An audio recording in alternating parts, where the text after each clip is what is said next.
গুরুত্বপূর্ণ দিন। তো আজকে পশ্চিমবঙ্গের বাজেট পেশ হলো। ডিএ 38% সরকারি কর্মচারীদের জন্য বড় স্বস্তি। ডিএ 20% বাড়ানো হয়েছে। ডিএ এখন মোট হচ্ছে 38%। সরকারি কর্মচারীদের হাতে বেশি টাকা আসবে এবার। বাজারে ক্রয় ক্ষমতা বাড়বে, অর্থনীতিতে গতি আসবে। তারপর নেক্সট দেখো, 1 লক্ষ সরকারি চাকরি যুবকদের জন্য বড় সুযোগ। এটা সবথেকে বেশি ইম্পর্টেন্ট আমাদের বেকার যুবকদের জন্য। বিভিন্ন দপ্তরে 1 লক্ষ শূন্যপদে নিয়োগ হবে। বেকার যুবক যুবতীদের জন্য বিরাট সুযোগ। রাজ্যের কর্মসংস্থান বাড়বে, অর্থনীতিতে নতুন গতি আসবে। সম্ভবত 50,000 শিক্ষক এবং 20,000 পুলিশ এবং বাদবাকি তো আছেই। তো চাকরির ক্ষেত্রেও একটা সুবর্ণ সুযোগ, খুব সুন্দর একটা সুযোগ কিন্তু। নেক্সট তারপরে দেখো, 40,000 কোটির উন্নয়ন প্যাকেজ, শিল্প ও অর্থনীতিতে জোর। শিল্প, অবকাঠামো, পরিবহন ও অন্যান্য খাতে 40,000 কোটির বিনিয়োগ। নতুন শিল্পনীতি আনার পরিকল্পনা। বিনিয়োগ বৃদ্ধি, কর্মসংস্থান সৃষ্টি ও রাজ্যের অর্থনীতিকে শক্তিশালী করার লক্ষ্য। এটা একটা খুব গুরুত্বপূর্ণ বিষয় আমাদের পশ্চিমবঙ্গের। তো এটা গেল 4 নম্বর। 5 নম্বরে দেখো, অন্নপূর্ণা যোজনা, মহিলাদের জন্য 36,000 কোটি টাকা বরাদ্দ।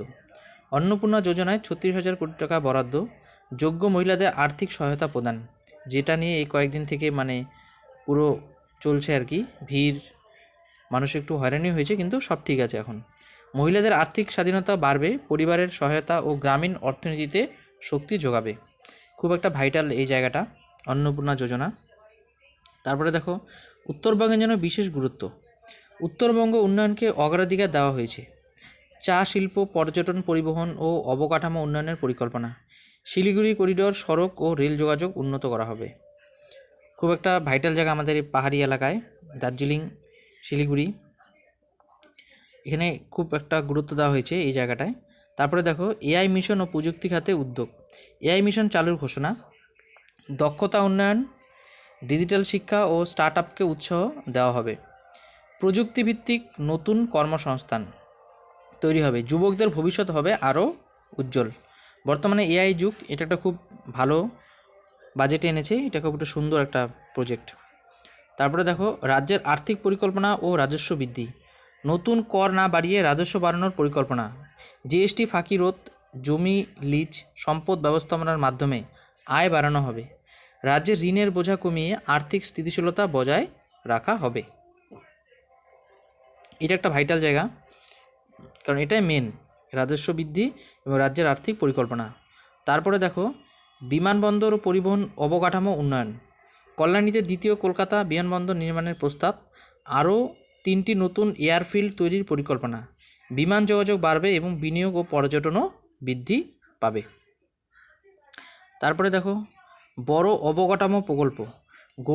গভীর সমুদ্র বন্দর প্রকল্প, বীরভূমে নতুন সেতু নির্মাণ, শিলিগুড়ি, আসানসোল ও দুর্গাপুরে মেট্রো প্রকল্পের সম্ভাব্যতা সমীক্ষা।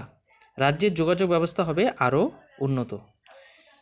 যোগাযোগ ব্যবস্থা খুব একটা ভাইটাল আমাদের রাজ্যে, তো সেটার দিকে নজর দিয়েছে, তাতে আমরা খুব খুশি।